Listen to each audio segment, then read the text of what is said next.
Ones that was talking that trash are the same ones circling wagons. You got me feeling like I'm Josh Allen. Yeah. What? You got me feeling like I'm Josh. Okay. You got me feeling like I'm Josh Allen. Yeah. Josh. Yeah. Got me feeling like I'm who? Josh. Yeah. Josh.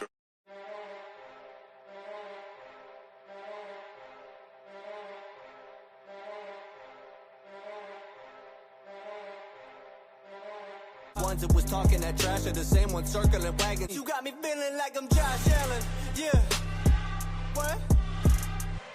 You got me feeling like I'm Josh. Okay. You got me feeling like I'm Josh Allen. Yeah. Josh. Yeah. Got me feeling like I'm who? Josh.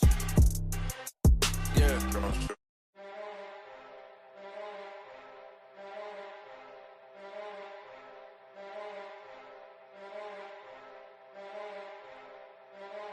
Ones that was talking that trash are the same ones circling wagons. You got me feeling like I'm Josh. The Buffalo Bills lose to the Miami Dolphins today, 30-13, in super, utterly disappointing fashion. We're going to vent a lot about this one, talk about everything, and I guess let's get into it, I guess, man. Hey, what's up, everybody? This is Pro Football Hall of Famer and former Buffalo Bill Andre Reed. You're listening to Nate and the Fellas on Circle the Wagons podcast. Nobody circles the wagons like the Buffalo Bills. Go Bills. Where else would you rather be than right here, right now? Hey, let's go Buffalo. Hey, let's go Buffalo. The Bills make me wanna shout. What's up, Bills Mafia?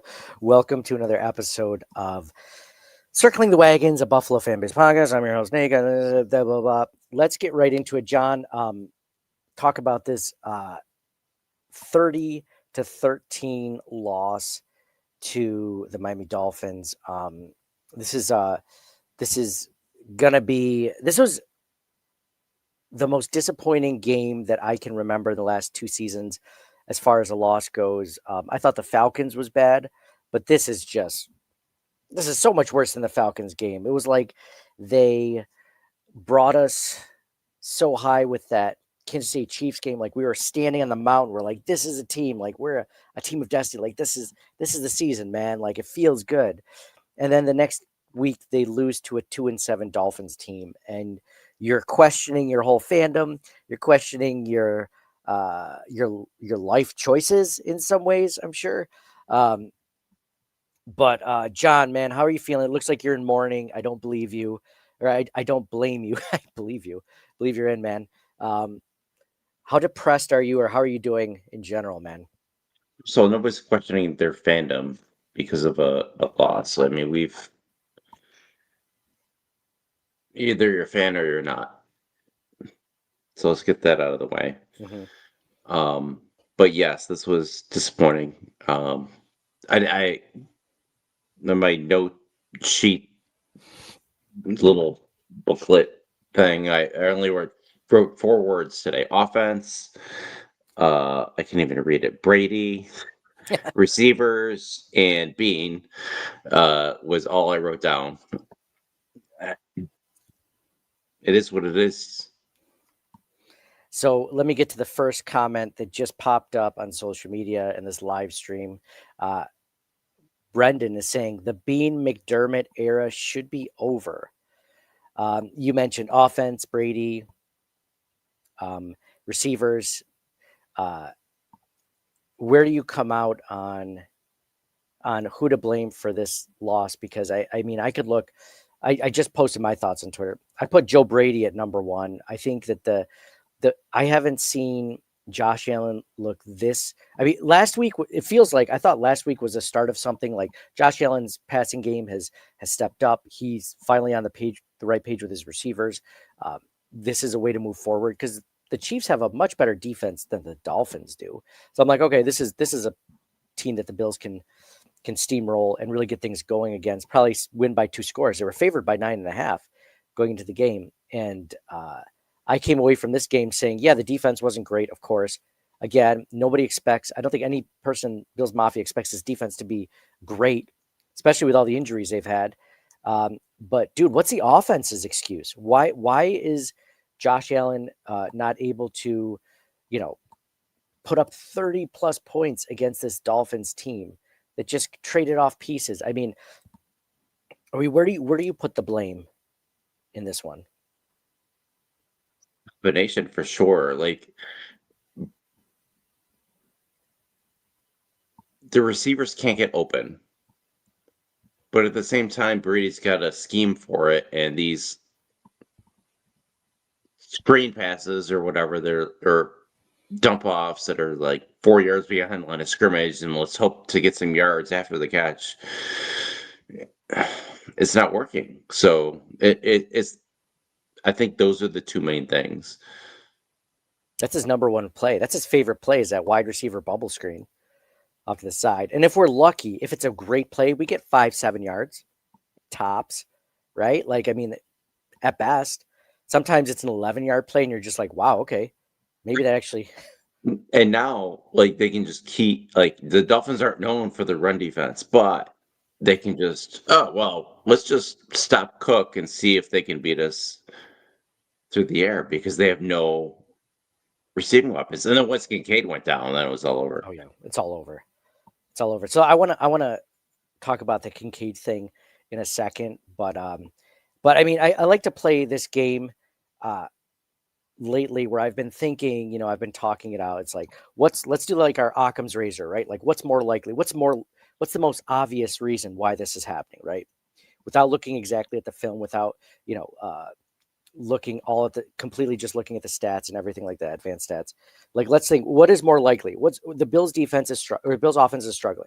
What's more likely? That Josh Allen is that bad of a quarterback right now, that Joe Brady's play calling is completely predictable, or that the Bills wide receivers can't get any separation? I think Josh Allen is the least likely out of those 3 options. So it's like, well, what's more likely? That the same receivers, that basically the same receiving group that Josh Allen won an MVP with last season can't get any separation whatsoever, or that Joe Brady's play calling is completely predictable, and that the DBs know exactly where he's going, or maybe even a third, that Josh Allen is so not confident in this offense. I thought about that today. Yeah. Don't look confident. I'm gonna post a clip in a second, but like he looks razzled, man. I hate using this as the milestone, but he hasn't had this lack of confidence in the way that he carries himself since what? Ken Dorsey was the coordinator. Like, I can't think of a better milestone than that. Can you? He looked tired. I don't know if it was because it was hot and whatever in Miami, but he just looked tired and spent. And he was their best offensive player still. Yeah. This is him. This was him most of the game. I just happened to catch a screenshot of it while I was watching the game, and this isn't even that bad. And this was after he just fumbled the ball, but he looked like this way before he fumbled the ball, like before halftime, like right after halftime. He's just like, I don't know. He's like, dude, doesn't it kind of look like the look of a guy who's either like, what do they want me to do? What do they expect from me? Or like, I just don't know. I don't know if it's that far.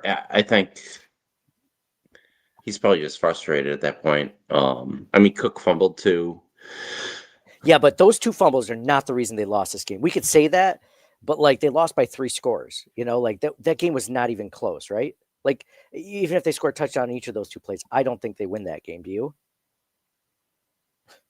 You get. I mean, a turnover battle is a huge part of the game. So I think that like, especially the Cook one is pretty deep. Like, they're about to score some points. Yeah. it all adds up in the end. So who do you blame more then? You blame Brady or the wide receivers? I mean, the wide receivers can't be blamed, right? It's not their fault they can't get open. If that's truly the issue and they lack separation, Yeah, it's not like their something fault. It's not their fault they were drafted. No, it's not their fault that they were signed and drafted. Someone gave them a blank check or whatever, you know. We're getting to that point though, right? Where it's like, Is it Curtis Samuel's fault he's making $8 million a year and he gets one target a freaking game? Is that his fault? Oh, I don't think so.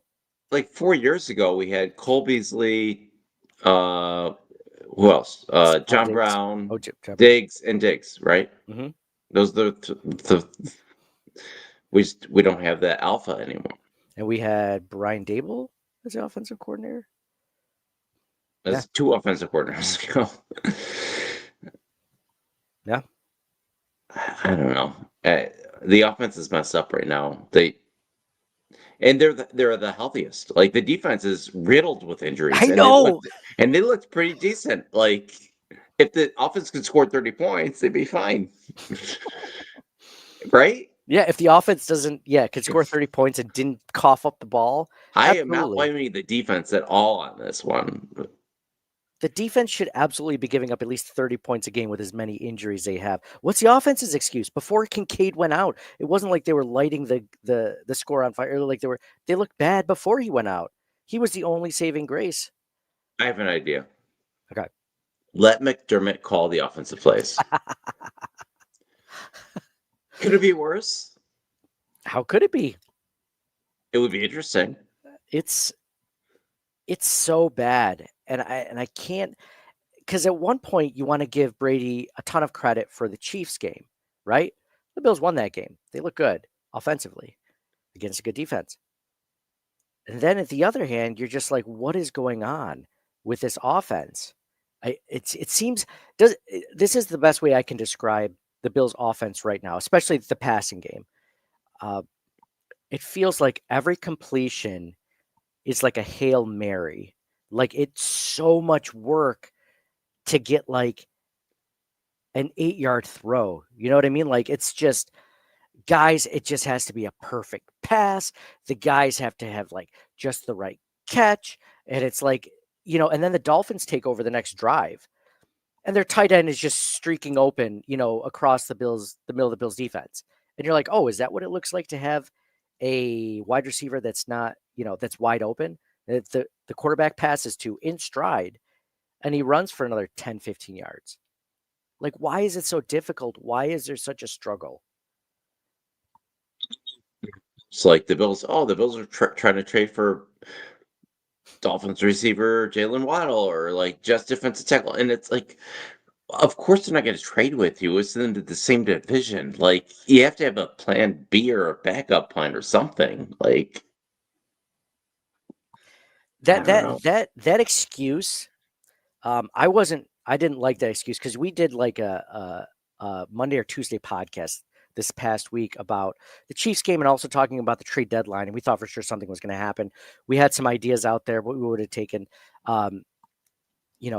just mentioning like, and then seeing Brandon Beane's press conference. Oh, well, we don't want to give up too much. There's some people playing fantasy football as their GMs. And to me, I'm like, listen, this is the season to do that. The Ravens are bad. The Bengals are bad. Like this is the season to go all in, like throw everything out the window. Okay. And look at, say, like, I want to win a freaking Super Bowl this year. And if you want to do that, get Josh Allen a weapon, but I'm tired of like, people are like, oh, you don't want to play fantasy football GM. Look at the Eagles GM. How is he able to make all these moves? How are they able to re-sign all their good players? How are they able to give away draft picks for players? How do they have the salary cap room to do that? And we never do.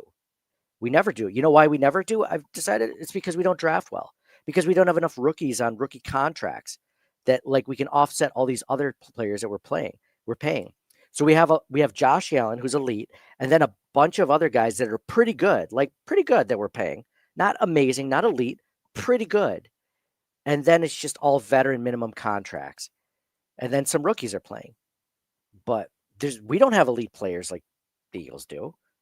And yet we're We're trying to. It's like you make like when I see that Rashid Shaheed went for a fourth or fifth, I'm like that was stupid. I'd give away a third if that meant that Josh Allen was going to get another weapon, even if it was a rental. I don't care.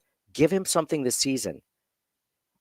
Make the run now. Stop waiting. Stop wasting his years with okay, this is going to be a good enough team to get by, but we got to hope everything goes right. Like no, stop that. Stop that mindset. Go all in this season before he turns 30, before he's past his prime. No one would be upset if he went. And then the other thing is like the Bills have had so many injuries. Get bodies on the field. Like, don't think the injuries are done, as we saw today with the Dalton Kincaid injury. It's not done. It's not over. They're still coming. Like, stop wasting the season. A season that we don't normally get. Anyway. And what is up with the injuries, man? All these non-contact injuries the Bills keep getting. It's just like it's insanity. It was Dalton Kincaid this week. It was Michael Hoyt last week. The week or two before that was Daquan Jones popping a calf in pregame warmups. Like, what is going on over here? Like, at some point, like with most injuries, and I've talked to banged up Bills, Kyle over there. He's just like, it's just bad luck. And it's like, at some point, though, is it still bad luck, or are we having a streak because there's something going on there? I think it's, I don't know, so many things to be frustrated as a Bills fan. I almost just want to laugh about it. It's just like, what the hell is going on? Look at this one. Reliant Kyle 14 says Allen got neutered by Joe Brady. He's regressed ever since we lost Dable. I mean, he did win MVP last year. Just call all the plays. Just call what? Should only call the plays. Isn't that what Jim Kelly used to do? That's exactly where I'm going. Yeah. I'm completely fine with that. And it doesn't have to be like a 2-minute offense all the time, like with Kelly, but why not Allen have more leeway with that? Do you ever see him audible too much? No, I don't think I ever see him audible. Yeah. Maybe he switches direction for the run or something. I know he does, but it's not that common. No. When was the last time you saw motion? When's the last time you saw a counter or something that faked out the defense? When was the last time you saw a trick play that wasn't on a 3rd and 1? When was I mean, we could go over this all day long. There's so many issues with the offense specifically. And I know Josh does deserve some of the blame. He does, of course. But if I were to give it a percentage, it's probably like of 100, like 20%. I can't even blame McDermott. Like, people are saying, like, we saw that first tweet. It's like, fire McDermott. Okay. I don't think it's his fault that the Bills aren't passing well. What I think it is his fault is when he's not challenging like that catch that was on a 3rd down that gave the Dolphins a 1st down. He absolutely deserves blame for that. I don't know if I'd fire him for that, but he deserves a ton of blame for that stupid non-challenge. Whoever they're paying up in the booth deserves to get fired because they're giving McDermott the worst advice for that. So that's another thing. I don't say get rid of McDermott. I say, to me, it's Joe Brady, Brandon Beane, and then maybe Sean McDermott, and then Josh Allen. And I know Josh Allen put up 316 yards. I know he had a halfway decent game. He doesn't look good. And it sounds bad saying like that as a Bills fan because he's the best quarterback we've ever had. He didn't look good today. Not tonight. John Roberts says Cook ran for only 53 yards today. Dolphins have a terrible run defense. Or was it terrible pass defense? No, terrible run defense. They were good against the pass. Yeah. Good against the pass.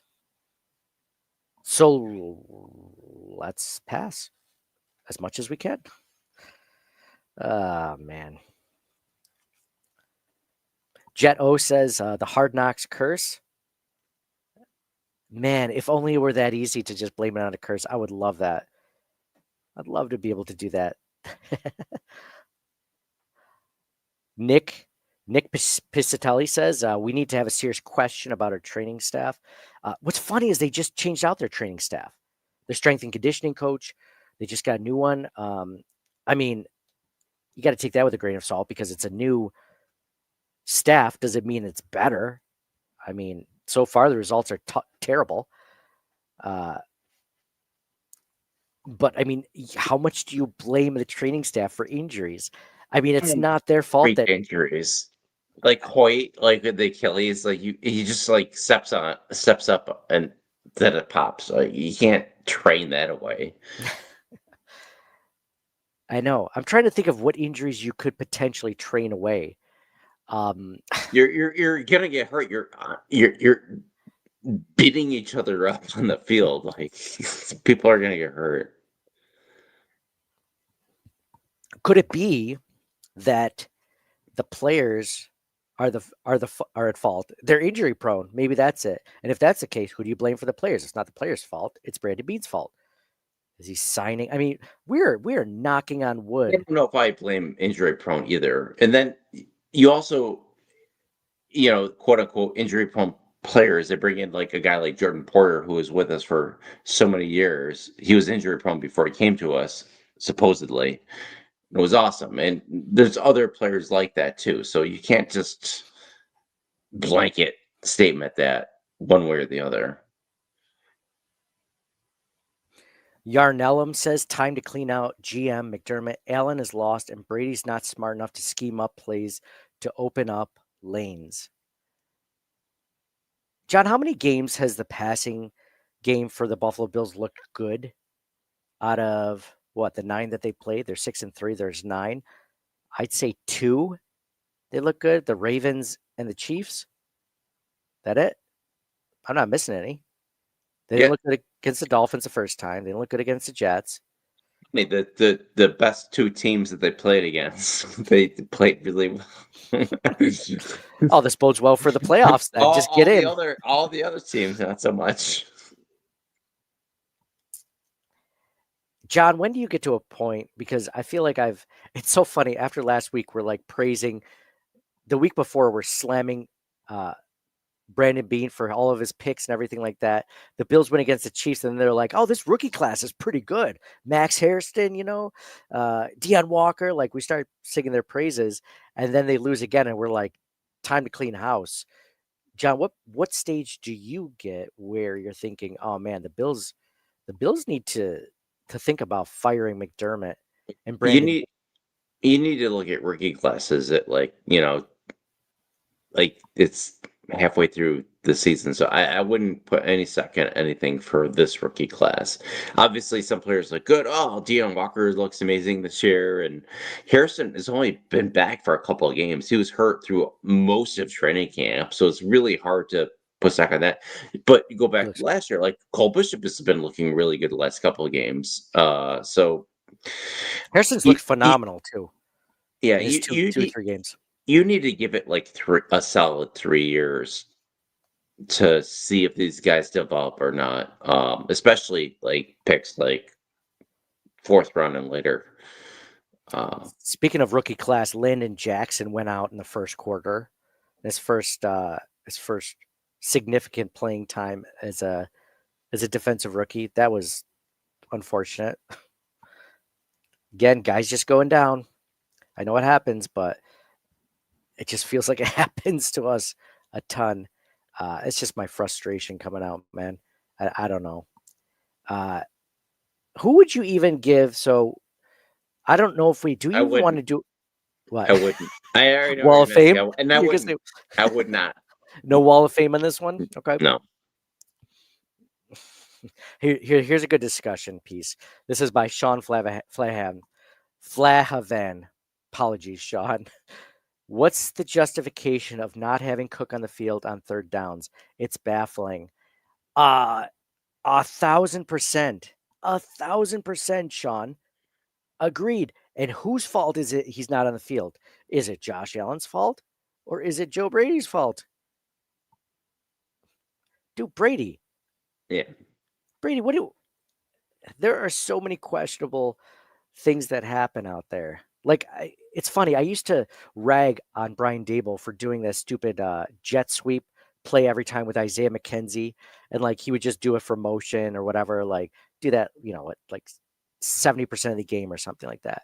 And I only thought it was stupid because it was the same thing over and over again, and they never gave him the ball. And it was and I get why they did it, but like I'm begging for motion now, man. What's it going to take for like a little bit of motion? And we finally get to see one, and freaking Shakir falls on the ground while he's in motion.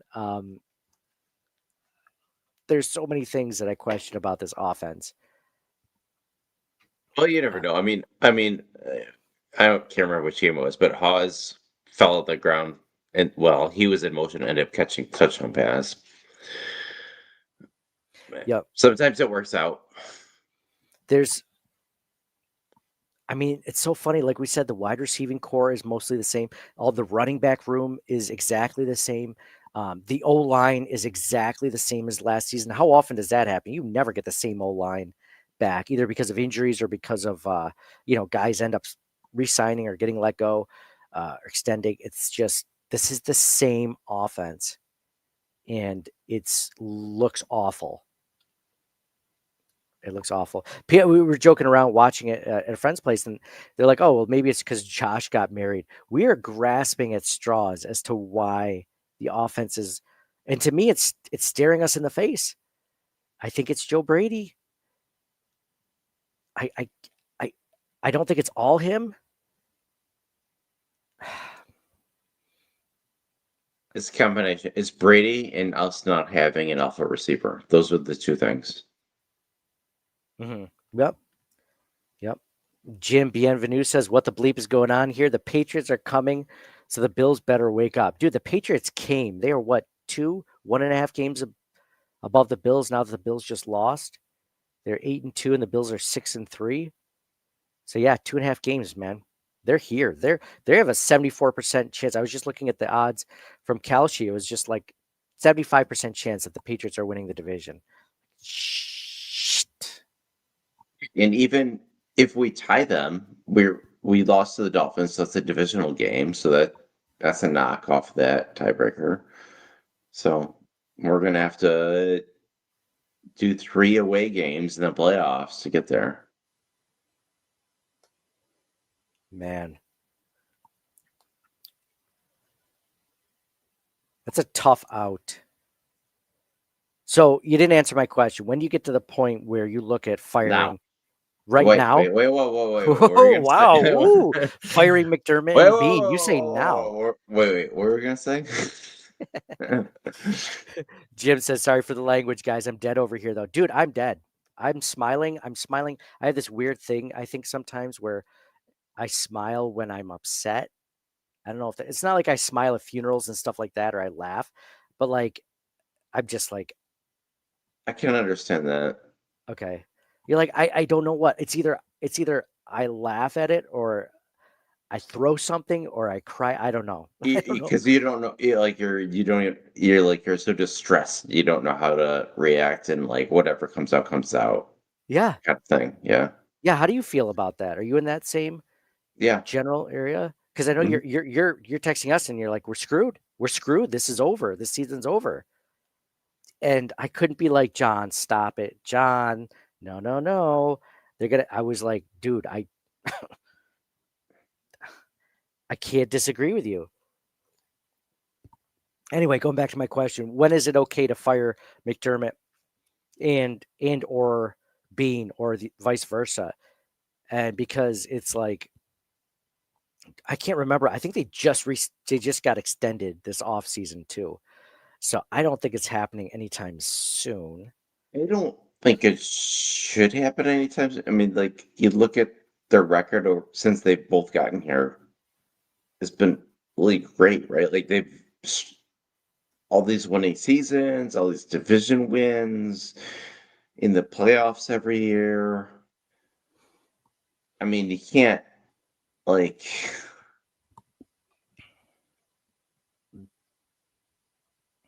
Who goes first? Let's say that if it's not this season, if it's not immediately, who goes first when the time comes? based on what we know now of the two, do you do a Dolphins thing where you fire the GM and keep the coach, or do you fire the coach and keep the GM? Who do you It's put more faith of this team in? it's funny. Like when Bean McDermott took over originally, McDermott was hired first, and then Bean, because Whaley was still kind of there. Wasn't that a weird thing that happened? Yeah. Yep. It was very Like weird. I was surprised that worked out for us. Like and everything for maybe we just got lucky that we got Josh Allen, and and that's the whole reason why Bean and McDermott are still here. I I do think that the players that they've drafted, they've done well at developing, even if it takes some extra time. And I think they've had that luxury because they've been a contender to keep some of those players. So if I had to pick between the two, I'd keep Bean or McDermott. If I'm picking, I'm not saying I'm getting rid of McDermott whatsoever right now. But if I had to pick, I think that would be my choice. I think I'd go the opposite. I think I'd keep McDermott. And the reason why is because I think he's taking some of these players and gotten the most out of them as a coaching staff. I mean, how often do these guys really leave Buffalo and you're like, they look so much better than they did here? I mean, McDermott can only do so much with what he's got, right? Like he can't turn, Joshua Palmer into a Stephon Diggs. Well, you That's can't why do it's that. so hard. It's like a chicken and egg thing. Like the GM's got to, do a certain amount, and the coach has got to do whatever. And then, but there is that third thing. Like it's just like the government, right? There's checks and balances. There's the judiciary government, right? There's the executive branch. Buddy, I would not be a politician if I were you right now. Where's You're where's going into Mike? Mike's got to call in right now. He's got all this in his head, right? But yeah, yeah. the three branches of government, checks and balances and things. So the team's got that too. They got the GM, the head coach. There's the owner, and then they get the quarterback and the captains. The players got to execute, but at the same time, you got to. There's lots of things involved. Yeah. Yeah, I don't know. I was going somewhere, and then The Bills. Go ahead. I'm done. On the roster, guess who is Josh Allen's obviously the biggest cap hit this season. Who is the second biggest cap hit for the Buffalo Bills in on 2025? the whole roster. Yes. It may surprise you. I haven't looked at it since the offseason, and I can't remember. Who would you think it would be? Who's the second best player in the Buffalo Bills? You're just like that. Cook. That guy's what? No, Cook is the second best player. Cook is the second best player. He's not on the top 15 this season. Cap hit Right. wise. I didn't think it would be him, but he's the second best. But he's player the second best after player. Well, I'm going to tell you who it is, and it's not even if you were to list the 10 to 15 best players. I don't think he'd make 15, maybe bottom 15. Oh, okay. Oh, wait. Close to I might 15. see where you're going. I might see where you're going with this. So I think Knox is pretty high cap hit, and who's the other one? Knox and somebody else on the Samuel is high too. Maybe not as high. So here I'm going to share Spot Track. You see, Josh Allen has a $36 million cap hit. Dawson Knox is right below it at $14.5 million. $14.5 million. Is that fair to blame Sean McDermott for that awful contract? Like, and I get it. I like Knox. I think he's a good player. But who can argue to say that he's worth like, $500,000 a catch every season? Did they? I think they did that before they drafted Kincaid. Because they weren't sure if they're going to be able to get a tight end in that draft. I think that was part of the reason. But still, you're right. Yes. I mean, you can't. That's an overpay. Like, I apologize for the, but then you look at the next one, Matt Milano, 12.1 million. Okay. When he's good, Matt Milano's really good. If he is, I didn't even notice him today. Deion Dawkins, 12.1 million. Okay. Deion Dawkins is probably their third best player, fourth best player. He's top 5. Daquan Jones, 9.4 million. He's Okay. been Yeah. hurt. Dawkins is really good. Daquan Jones, 9.4 million. Maybe a couple of years ago worth 9.4 million. Not so much there. Connor McGovern, I think, is a steal at 9 million. And then you have one of the biggest thefts known to Buffalo Bills free agency, and that's Curtis Samuel at $9 million. Okay. Mm. Okay. So you take that awful contract and Dawson Knox's awful contract. You have $23.5 million this year. You're taken up with not even underperforming players as far as statistics go. People would be like, oh, well, Dawson Knox is a good blocker. And it's like, are we paying good blockers $15 million? You're not even paying your center, who's an amazing blocker, $15 million. Like, what is this is I love this, by the way. Relly and Kyle 14 says number 17's best friend Dawson Knox. Dawson Knox got a contract for being Josh Allen's best friend, which is amazing. Dude, I do not blame Dawson Knox for that. That's awesome. I wish I could get $14.5 million, John, for being your best friend. Like, I would do that in a heartbeat. Not Dawson Knox's fault. Awful contract. He was never going to live up to that, and he hasn't. And then they drafted Dalton Kincaid, which I loved, which we all loved. We're like, didn't you just pay a tight end? You must not believe in him. You must not think he's the best tight end out there. You must not think he's a top 10 tight end like you're paying him like he is.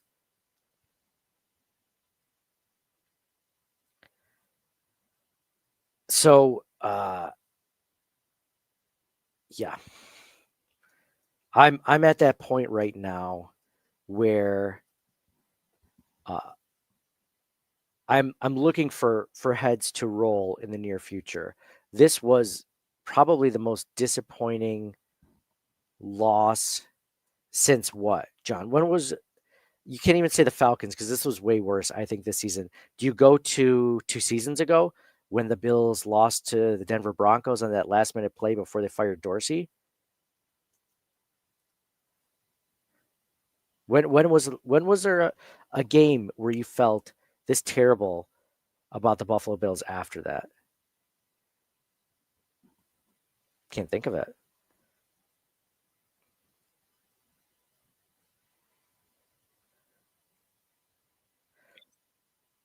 Seasons, I'd say. John,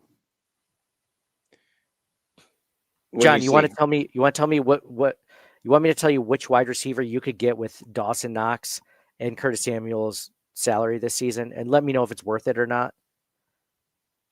If you would take any of these guys. I would take it. I haven't even told you. Mike Evans. Well, I love Mike Evans, but isn't he hurt? Like, or is he okay? still... Oh yeah, he might be. Chris Godwin.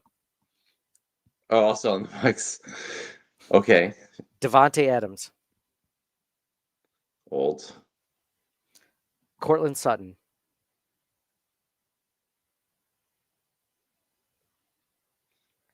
What else? Calvin Ridley. Ugh.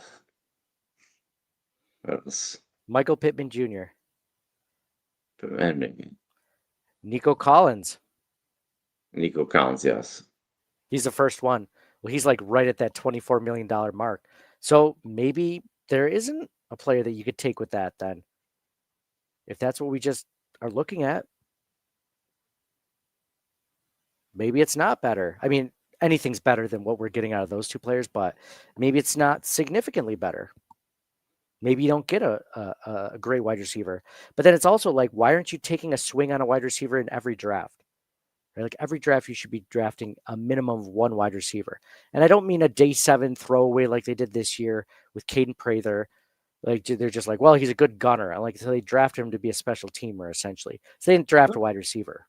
Depends how the draft falls. Like you like on your, pick number 28, it's like, oh, I have like 6 receivers with the first round grade and they're all gone. Well, okay. Then you're going for other positions they had a first round grade, maybe. What round was So, Puka Nacua drafted in? Was he a first rounder? yeah, but how many teams did not draft him in the first round too? Like all of them. Well, if you never try to draft one, you never get one. Secure was a 5th round pick. That was pretty good. I would absolutely take a 5th round wide receiver. I would take 6 is kind of like, yeah, you could still cut those guys.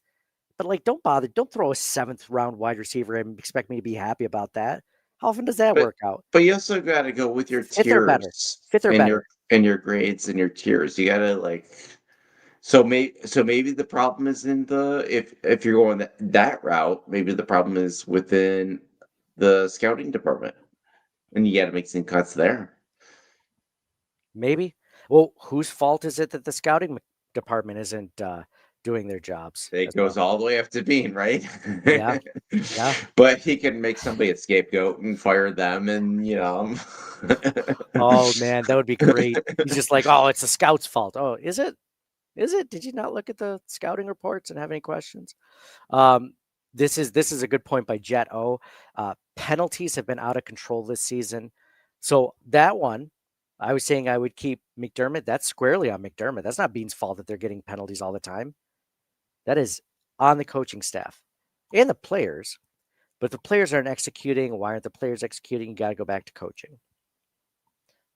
So I saw something. Stevie Smith I'm sorry. Why am I saying Stevie Smith? Why am I going blank right now? Whose jersey am I wearing? Number 13, Stevie. Is it Johnson. Stevie Johnson? God, I'm thinking of him. Either I just had a stroke, or I'm thinking of Steve Smith. So Steve Johnson was protecting Josh. Who was it? Oh yeah, Keon Coleman against Steve Smith just a little while ago. So Stevie Johnson is like, this is the correction is simple. Josh has to get the ball out quicker. He has to go through his like short dump off passes, which he's not doing. And that's very possible.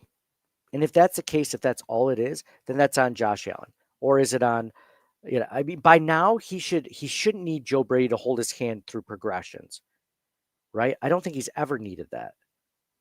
That's not on Josh Allen. Josh Allen can go through progressions. Are you giving him terrible progressions? Well, if he's giving him terrible progressions, why isn't he discussing that with Joe Brady? Like, stop giving me these. They're not working. That's on Josh Allen. Passes that are 5 yards behind the line of scrimmage. Well, I mean, that's what screen pass is, but they don't work. It's not working for them. Especially the wide receiver screens. So why are they doing it constantly? Because that's the only way they can get open. Yeah. So it's like a chicken and egg thing. Like you can't, like, what are you going to do? That's the only way they can get open. So they're going to call that.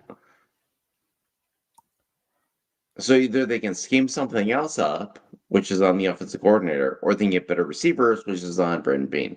So it's between Brady and Bean for me on this. That's why I put Brady number 1 and then Bean right after that, because it's like, it's scheme wise. I think the scheme is either predictable or it's just not good.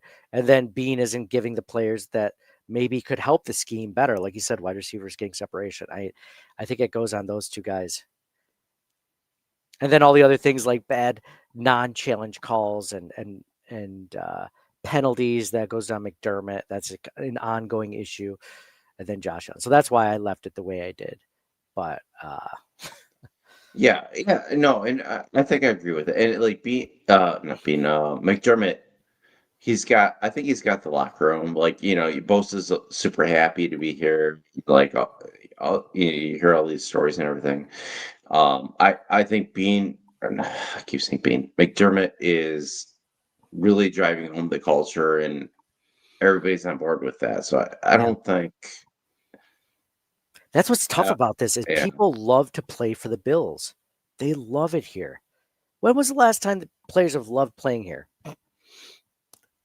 It's been so long. Well, I mean, from a winning perspective, for sure. But even during the drought, there were players that love this community and being here and playing here and being part of that. So I don't think it's all, you know, because of that. But winning, obviously, that's the best thing, right? Everybody loves that. But I do think being a part of Buffalo and seeing what it's all about, I think for players once they get here is a big thing. So here, let me give you a scenario. The Bills get a new head coach next season. They keep Bean hires his own head coach. He's never hired his own head coach ever, right? Because he was basically hired by McDermott. Bean gets his first swing at a head coach. Does that get better? I can't even give you a name because I don't want to. Who's the head coach? He gets his choice. You have to give me a this or that. I can't. Do you think he hires a better head coach? So it's a McDermott versus a mystery man. Yes. Whereas the opposite is McDermott stays, Bean gets fired, and McDermott gets his choice of GM. That seems very unlikely. I mean, you can't not give Bean credit for getting Josh Allen. So wait. So first of all, this is like week 10. So like, what is the end of season result? What is the Bills' record, and where do they finish in the playoffs for you to say this? What's your hypothetical here? Your true hypothetical, because nothing's going to happen in season. No. What's the end of your? What's your prediction here? So this would be the Bills not winning the division, making the playoffs, but like losing to the Patriots in the first round. I think someone gets fired. Well, that would be really bad if they lost to the Patriots in the first round.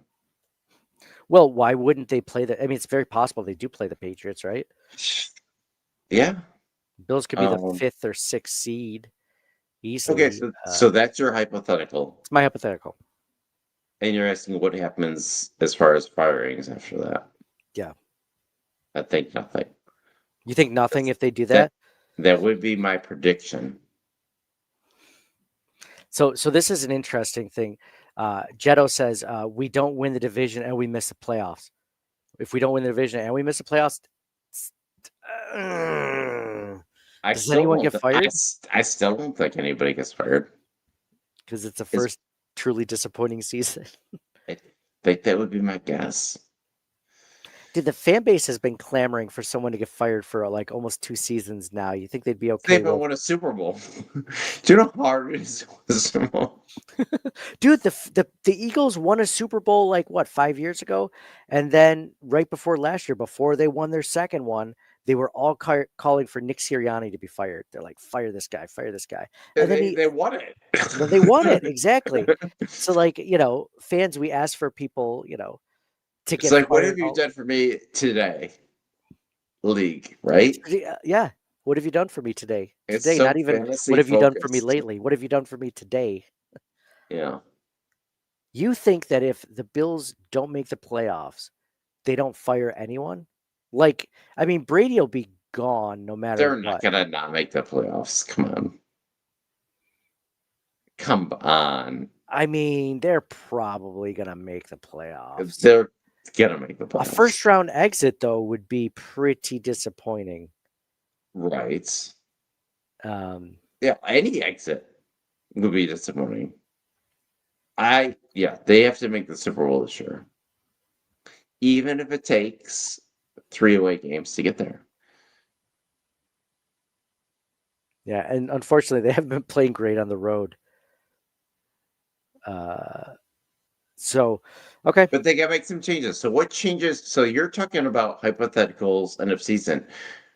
What can they do today to make the team better.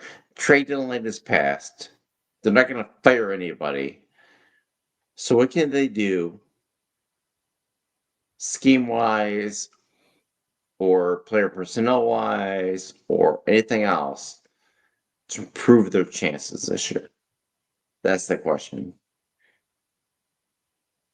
Fire Joe Brady. Like, I don't know.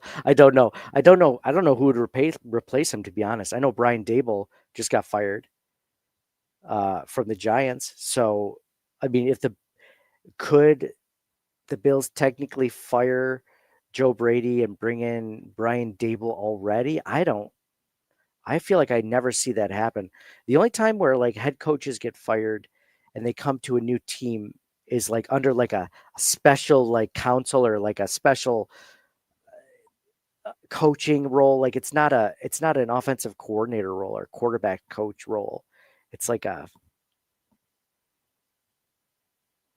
don't know. It's like a specialty position. You know, like I think Robert Saleh did that with was it the 49ers after he got fired from the Jets? Something like that. The 49ers, the Falcons, or someone. He went there. So who do you get? You're going to get someone in season? It's not like I don't even know who the quarterback's coach is for the Buffalo Bills, to be 100% honest. I mean, Joe Brady was a name because he'd already been an offensive coordinator. But I don't know who the let's see who it is real quick. Ron Curry. Standout athlete at the University of North Carolina, where he excelled at both as a quarterback and a basketball player. Spent 8 years with the Saints. Passing game coordinator, quarterbacks coach. And now he's with the Buffalo Bills. Okay. I'm kind of at odds with myself because I kind of want Allen to be more involved in the offensive scheme and calling plays and things like that. But I kind of, on the other side, he's already shouldering so much on the offense where I don't want to put that on him.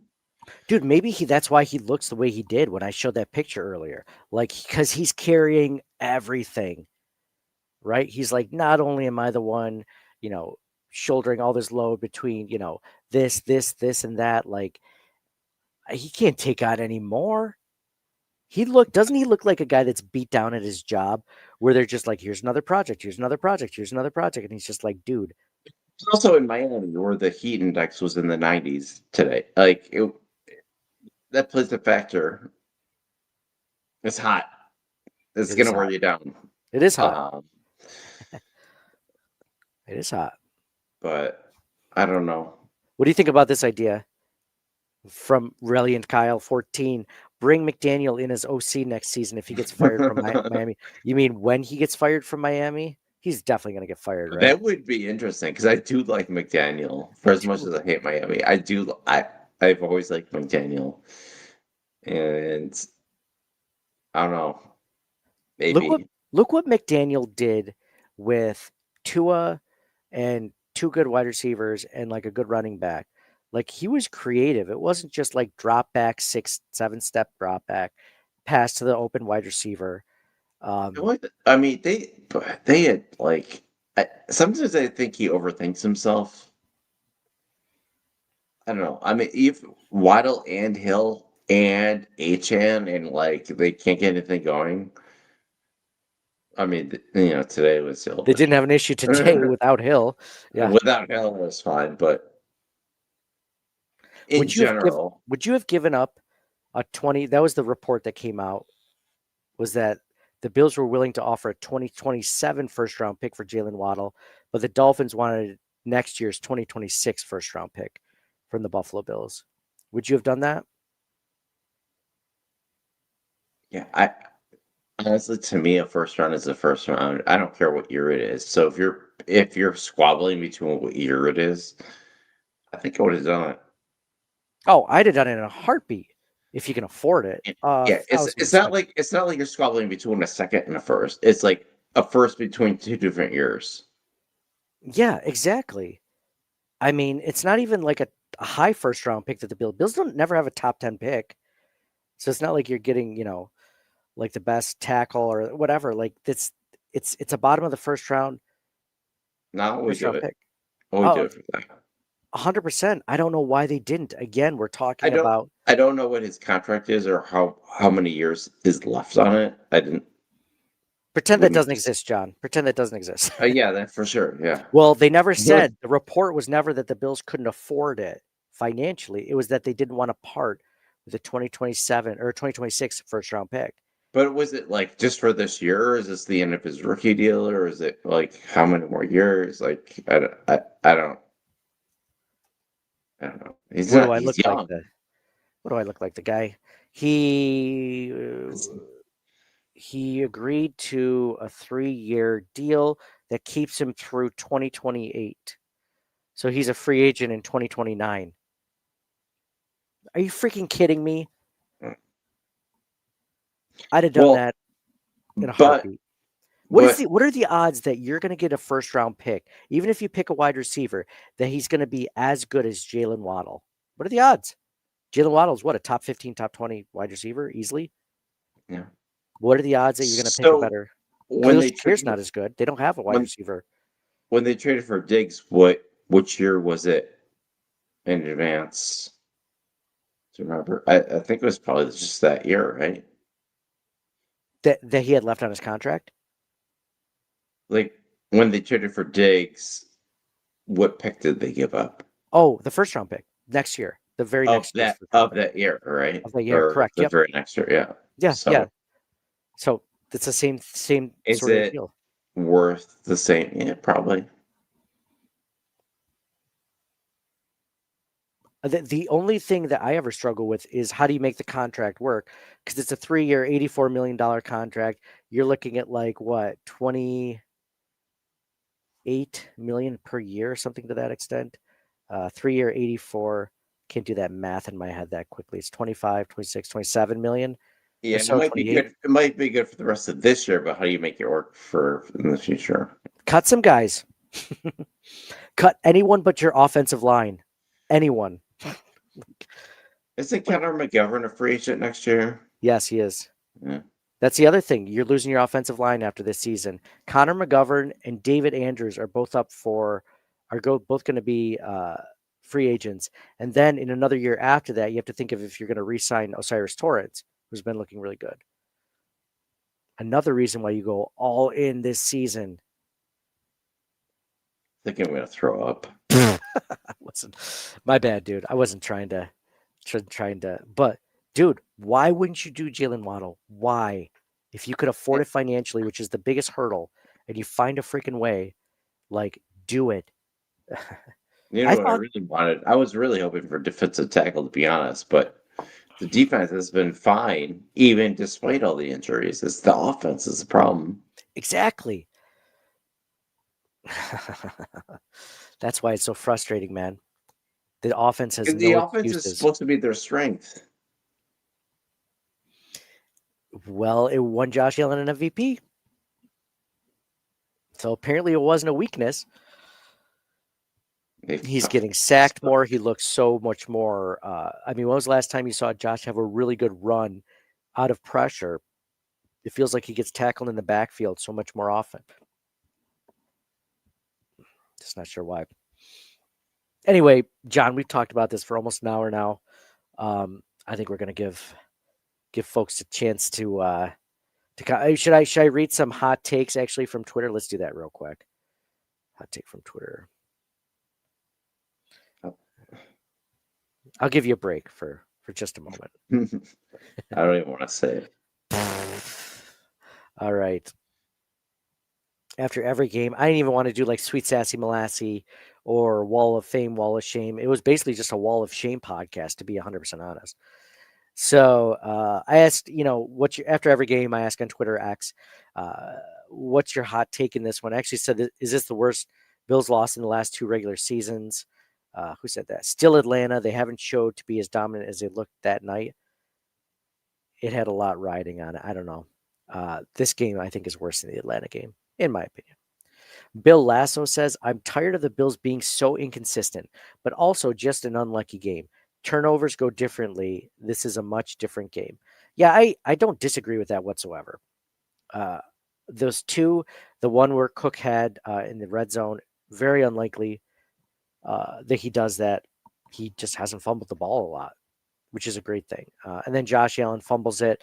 It turns into a, hey, he's running. Could he get a touchdown from this 4th and 1 to, oh, someone just punched it out. Now, of course, there's no Buffalo Bills players around to get it, but frustrating to say the least. Chad LeBrie says, go back to what was winning games. Defense was like Swiss cheese today. A-Chain looked like Derrick Henry did against us. Change the process or else we will miss a wild card spot. Ooh, that is hot take. I like it. Pat on the back says, unfortunately, Bills can't win the Super Bowl this year. Baltimore lost to the Raiders and Browns last year. This loss is the same as those. Got to beat the teams you're supposed to beat. That's what also feels tough about this loss is most seasons they do win almost every game they're supposed to win. I feel like there's a rare time. I'd have to Google that. How many times Sean McDermott has lost to a team that had whatever winning percentage the Dolphins did heading into that 2-7. What is that like? It's less than 200%. So like I don't know, or maybe it's 220 something, 220 or something instead of, it's not even 500. So less than that. I'd be curious. Witty Hutton World Tour. Witty Hutton World Tour. Fire Joe Brady immediately. That is a good hot take. Roger Whiteside, a really bad one. Bad look for the coaching, the front office, the offense. More injuries and the Patriots winning too. This has to be a line in the sand, or else we may look back at today as the performance where the Bills' Josh Allen era ended. Wow. Dude. You talked about you think you're going to be sick, John. That one unsettled my stomach. Eric Harris says, we will learn from this and they will run it back next year with the same staff and the same deficiencies. And everyone will say, trust the process. Screw this process. It's been broken for a long time. Same crap, different year. I love how he started. He had us in the first half, John. He had me in the first half. He said, we will learn from this. And then they will run it back here and do the same exact thing over and over again. We've been through that, right? Remember, like, oh, they're going to be 6-10 or 7-9 every year. Yeah. Doesn't matter who the coach is. And they would change coaches or GMs every 3 years back then. Mm-hmm. That was the thing. Oh, yeah. So at least now they're contenders. They're running it back every year. Despite their, the faults, they're contenders. It's not like the years where there was no hope. Now at least there's hope. Uh-huh. That's a good way of looking at it, John. That's like the only positive thing I think either of us have said all night.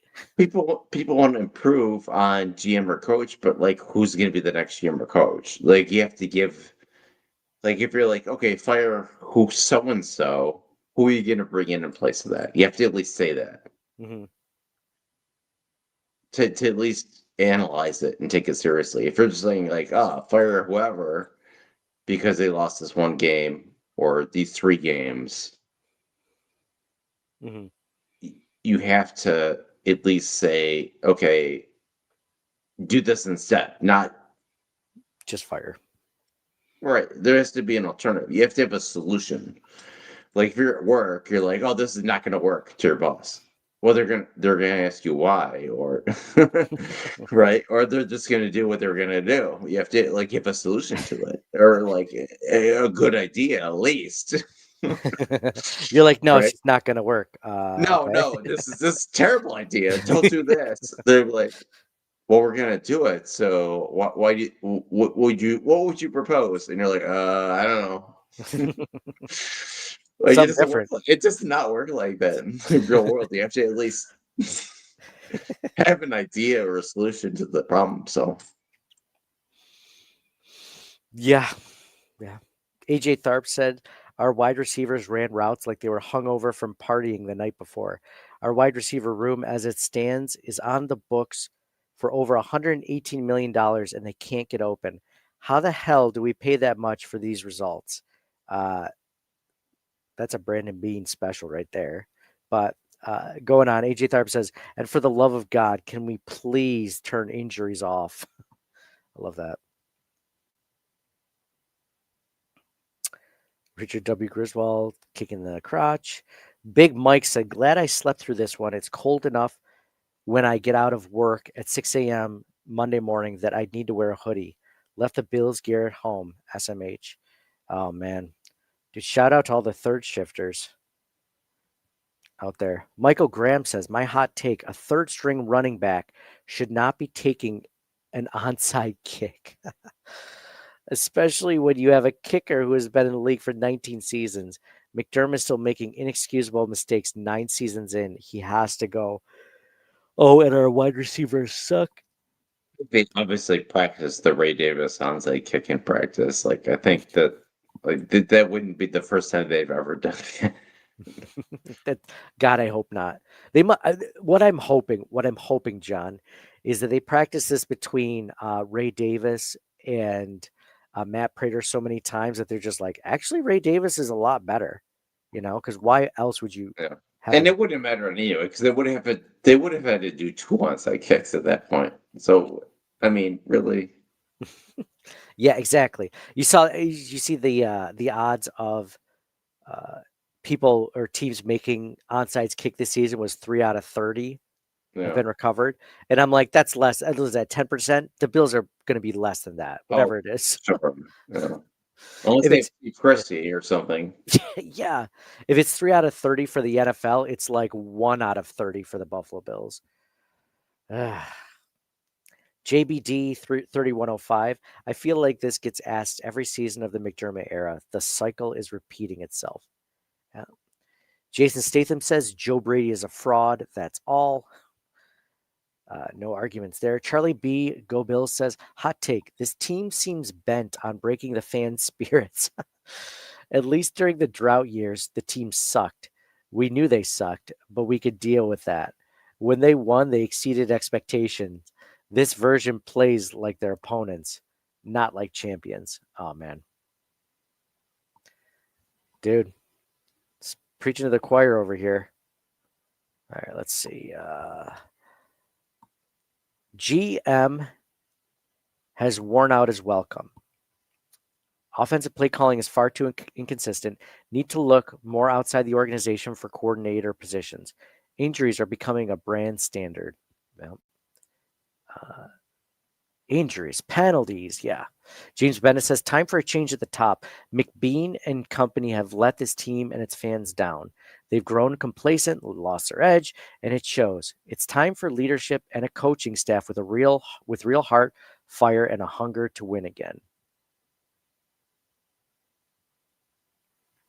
I argue the Bills have that, but not enough. Easy, and I've been commenting the same thing under a few different accounts and will continue to do so. But my answer is fire Joe Brady. I like how Jim says he's basically saying I got like 5 burners, and I just keep saying fire Joe Brady. Football says worst loss since the Jags in 2021. If they beat the Bucs next week, I really won't care. Adam Yeah. Ace, what's that? That's right. That's right. Jackson 2021. That's bad. Yeah, that was probably the last worst one after this. I agree with that. What was that one? How come I'm not remembering that one? It was like, was it the 9-3 game or something, or 9-6 or something? It was bad. We lost. Was it even at home too? I think.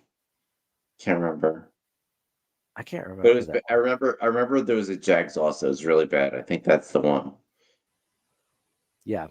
Here, I got a quick video to show you real quick. Adam A says 8-9, picking in the late teens in the draft. Bean will do nothing. Mediocre is the new normal. Stephanie says it's time for McDermott to go. He's not the right coach. Lots of people, and I don't disagree with any of them. John, can I show you this last clip to end this one as how it feels? I feel like this guy like hit it right on the head. I gotta share this one. Okay. It says fans of bad teams after a loss. Ah, dang it. Man, we almost had him too. I'll tell you what, things aren't looking so bad. Are you fucking kidding me? How do you lose that fucking game? This team fucking sucks. How are we gonna win a Super Bowl? Cause it ain't gonna be like that. Now with this asshole coaching, now with that fucking play calling. God, we fucking suck. Dude, is that not how you feel as a Bills fan? I feel like that sums it up perfectly. So I do have to admit, I kind of live the Bills play to play. So like, even doesn't matter if they win or lose. Like every single play, I'm like that, and it sucks to be like that. Really, This team I sucks. don't know why, but yeah. Oh man, dude, it's tough. I think you know how the one I think it was Adam said that even if the Bills lose or win next week against the Bucks, he's still going to be disappointed. How are you going to feel after that? You still feel like you're in better spirits? They go 7-3 instead of 6-4. Like, will you feel better? I'm going to the game, so I definitely hope that they win. Bro, you had tickets? I didn't know. How come I didn't get invited? What, are we not cool anymore? Jeez, that's cool. You can definitely come. Just get your own ticket and sit 12 rows away from me. Oh man, I feel like I live week to week, man. I don't think I could even say if the Bills beat the Buccaneers next week. I don't know if I'll say I won't care. I don't know if I'm at that point yet. I feel like I'm week to week. Last week I was riding the biggest high, and now I'm, down the lowest low. I just can't predict how I'm going to feel. I know I'm going to feel terrible if they lose. I can predict how I'm going to feel. Let me tell you that. Oh man. Well, thank you guys all for coming in. I don't know if you guys want this, but I'm going to share it. This is from Relly and Kyle 14, which has been, he's done so many today. So cool. Thanks for doing that. He says, want more pain. Mac Hollins went 6 for 106 today with Drake May. And, sometimes I think, John, that I'm always like, oh yeah, the Bills had the same wide receiver group as last year. Amari Cooper didn't do much, but Mac Hollins was a big loss, I think, when it comes down to it, especially if you're looking for Mac Hollins versus Joshua Palmer. I mean, it's night and day what one player has done for the Bills, even when healthy, versus the other. I don't think it's even close. So I think maybe that was, is it possible that Mac Hollins was the biggest loss that the Bills had on offense this offseason? How do you argue any differently? I didn't think it was that big of a loss. I thought he was a cool vibe guy, and he was a great blocker, and he led the Bills in touchdown catches. I thought he was a solid player, but I didn't think the Bills can't replace him. I didn't think that. At this point, I would have given him Joshua Palmer's contract in a heartbeat. I think I hate everything.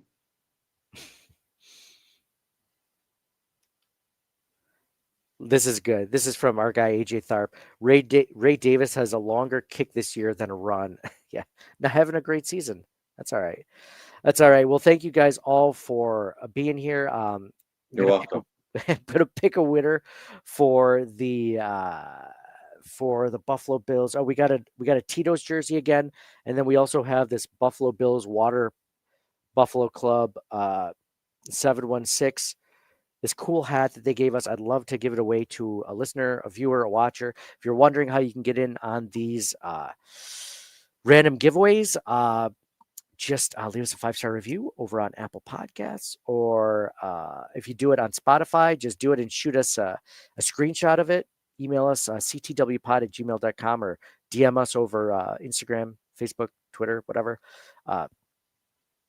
And yeah, leave some comments. And we just added a bunch of people like Relly and Kyle, Jetto, all these people. If you come in and you're leaving these really good comments, you're in.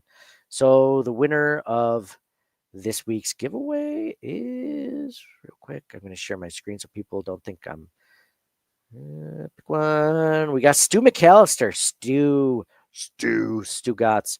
Stu, you're in, man. You just won. Pick your choice.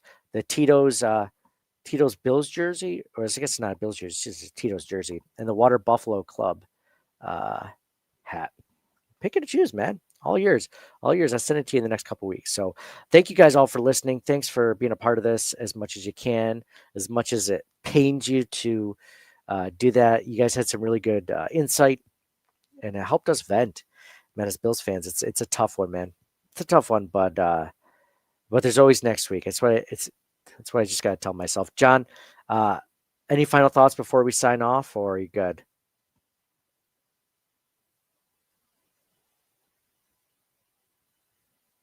All right, John's dead inside. So signing off for John. 6-7. Oh man, this is signing off for me, Nate. There's always next week. Hopefully, we'll see if anyone gets fired. Go Bills, and we'll talk to you guys again next week.